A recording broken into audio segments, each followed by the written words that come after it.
Capítulo 191, Assumindo um fardo pesado. Autor, Rafael Batista. Revisão, J.F.P.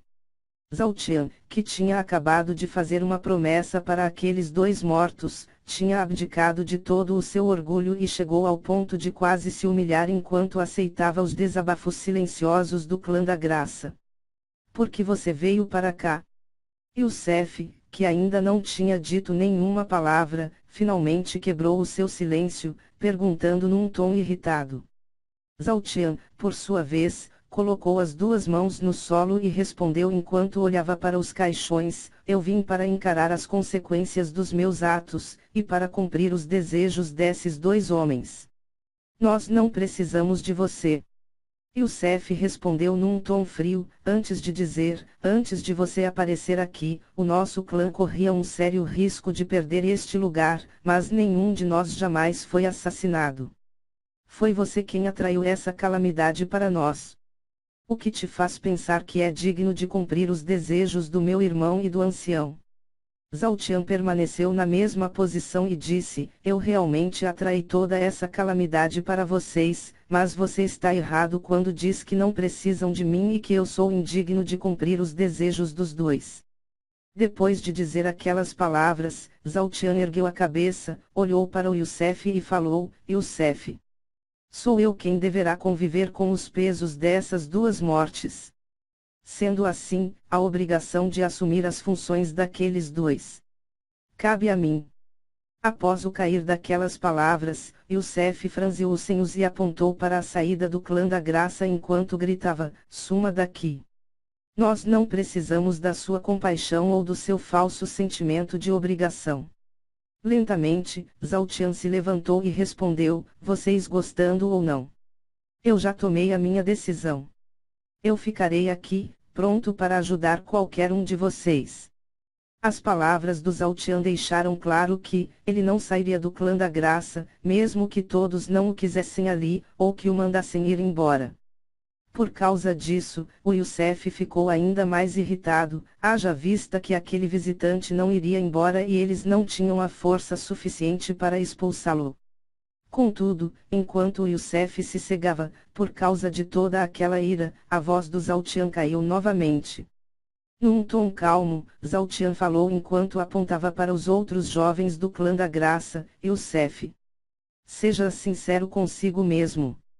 Você acha mesmo que você e os seus irmãos não precisam de mim? Enquanto o Zaltian dizia aquelas palavras, Youssef olhou para os seus irmãos de clã e viu um monte de jovens que não sabiam quase nada sobre a vida e que estavam destruídos por dentro e sem vontade de lutar. Você acha mesmo que eles conseguirão lidar com as pressões externas que virão? Zaltian perguntou enquanto voltava a olhar para o Youssef. Depois daquela pergunta, Youssef olhou para o Zaltian enquanto este continuava falando: os verdadeiros problemas de Turop estão prestes a começar, e eles são muito maiores do que eu, você, ou esse clã. Contudo, o clã da graça parece ser importante para os planos dos inimigos de Turop. Talvez, milhares de vidas dependerão do que este clã fará. Então, mesmo que não você goste de mim, você está disposto a arriscar tudo, por causa do seu orgulho e da sua incapacidade de perdoar. Assim que o Zaltian terminou de dizer aquilo, Youssef entrou em uma grande confusão sentimental, por causa do medo de estar errado e de que as palavras do Zaltian se concretizassem. Enquanto Youssef permanecia calado, Zaltian finalizou: Youssef, os seus irmãos te respeitam e te consideram o novo líder deles. Pelo bem deles, você está disposto a aceitar a ajuda de alguém que você odeia, e trabalhar comigo? Imediatamente, após aquela pergunta, o corpo do Youssef espasmou e ele apertou os punhos enquanto começava a chorar e dizer: o que aconteceu? Sniff. Porque eles tiveram que morrer. Sniff. Porque o meu clã está sofrendo tudo isso. Sniff. Quando Youssef terminou de fazer aquelas perguntas em meio aos choros, Zaltian teve uma reação que surpreendeu a todos, inclusive o próprio Youssef. Tap. Zhao Tian caminhou à frente e deu um abraço consolador no Youssef enquanto dizia: eu não tenho as respostas para essas perguntas, mas eu te juro que essa situação mudará.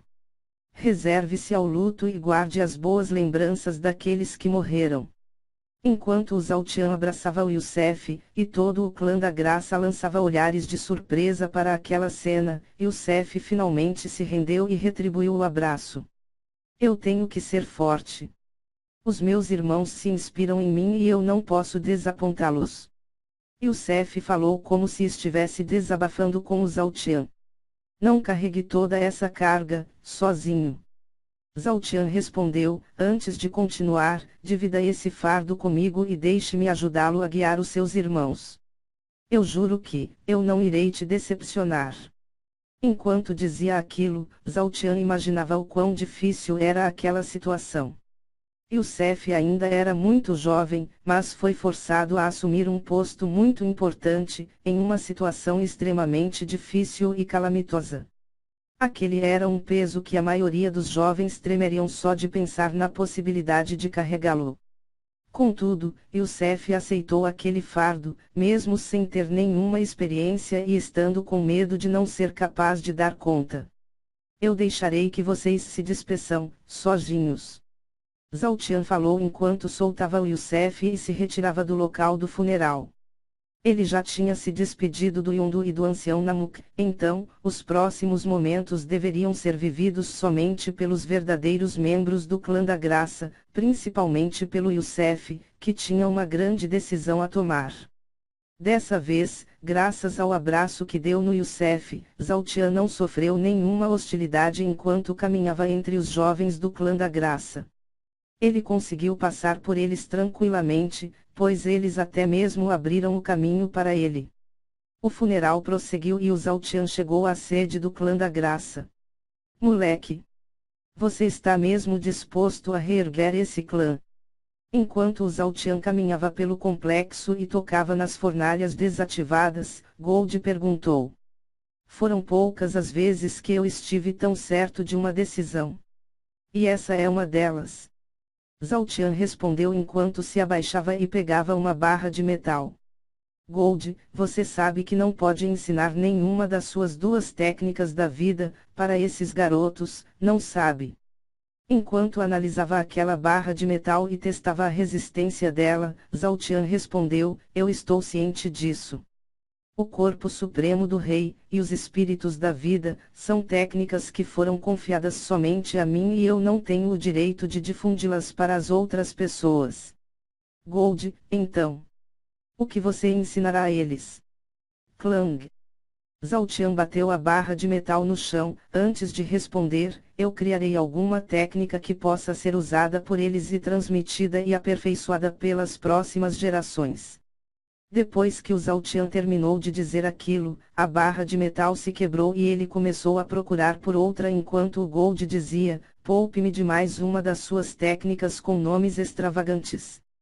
Eu mesmo darei um jeito nisso. Imediatamente, Zhao Tian parou o que estava fazendo e perguntou, o que você disse?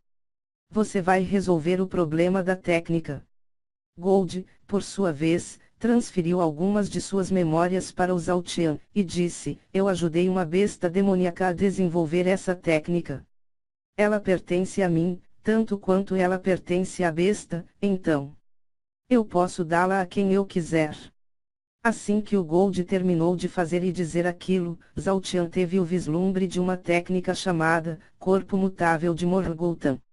Assim que terminou de analisar um pouco daquela técnica, Zhao Tian arregalou os olhos e perguntou, o que? Essa técnica? Você sempre teve algo assim com você? Gold, sim, eu sempre tive. Eu nunca dei ela a você, porque o corpo supremo do rei é infinitamente melhor do que essa técnica.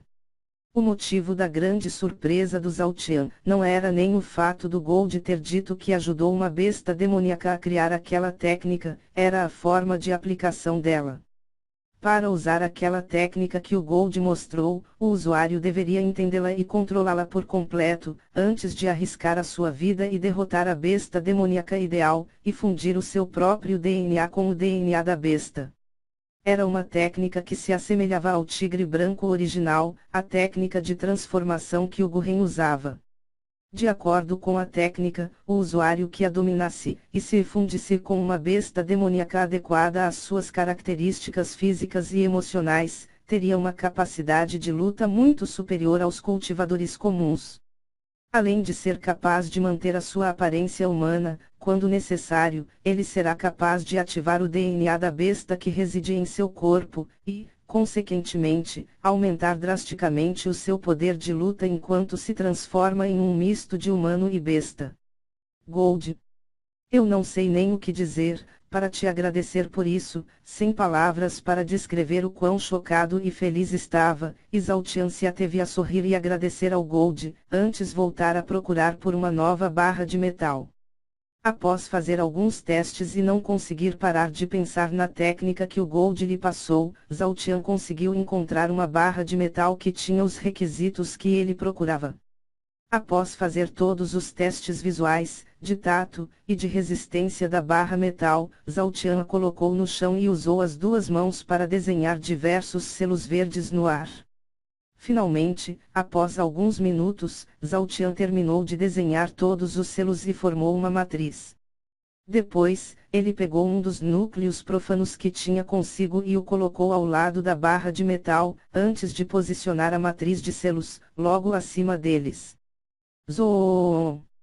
Enquanto a matriz de selos girava e aumentava a rotação a cada giro, a barra de metal começou a ficar no estado líquido. Não havia nenhum sinal de calor naquela barra de metal, era como se o Zhaotian tivesse o poder de controlar o estado da matéria. Após todo aquele metal derreter, ele começou a mudar sua forma, e lentamente se transformava em algo parecido com uma alabarda. Após mais algum tempo, o metal se transformou em uma alabarda perfeita, com todos os mínimos detalhes que aquele tipo de arma precisava ter. Assim que a alabarda ficou completa, Zhaotian usou a sua mão esquerda para fazer outra matriz de selos. Essa segunda matriz era pequena e foi apontada para o núcleo profano. Sob o comando daquela matriz, o núcleo profano começou a flutuar até a alabarda e tocou no adorno da arma. Lentamente, o núcleo profano mudou de forma, até que ele envolvesse e revestisse todo o adorno da arma. Forjar uma arma profana não era um processo simples, que poderia ser feito rapidamente. Cada uma das etapas deveriam ser seguidas à risca, com todo o cuidado do mundo. Esse processo exigia uma enorme concentração, conhecimento e frieza. Concentrado, Zhaotian nem percebeu que ele já estava trabalhando naquela alabarda há algumas horas. Também, ele sequer percebeu que o funeral já tinha terminado e que, desde o momento em que ele começou a fundir o metal, ele estava sob os olhares atentos de todo o clã da Graça. Enquanto nenhum dos jovens do clã da Graça ousava tirar os olhos dele, Zhaotian permaneceu trabalhando na alabarda por mais 2 horas, até que ele finalmente ficasse pronta. Perfeita? Essa arma ficou perfeita. Zhaotian comentou enquanto olhava para a alabarda, mas não ousava tocar nela, por causa da Blood Mary. Aquela alabarda era uma das armas mais bonitas que o Zhaotian já viu na vida. Ela tinha cerca de 2 metros de comprimento, era feita de metal maciço, possuía um belo e eficiente design das lâminas, e tinha uma estranha, mas bela, cor branca. Essa cor, era por causa do núcleo profano que se transformou em uma espécie de revestimento para a arma.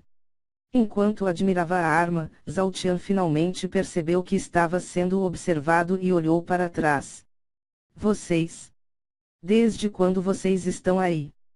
Zhaotian perguntou enquanto olhava para os semblantes atônitos dos jovens.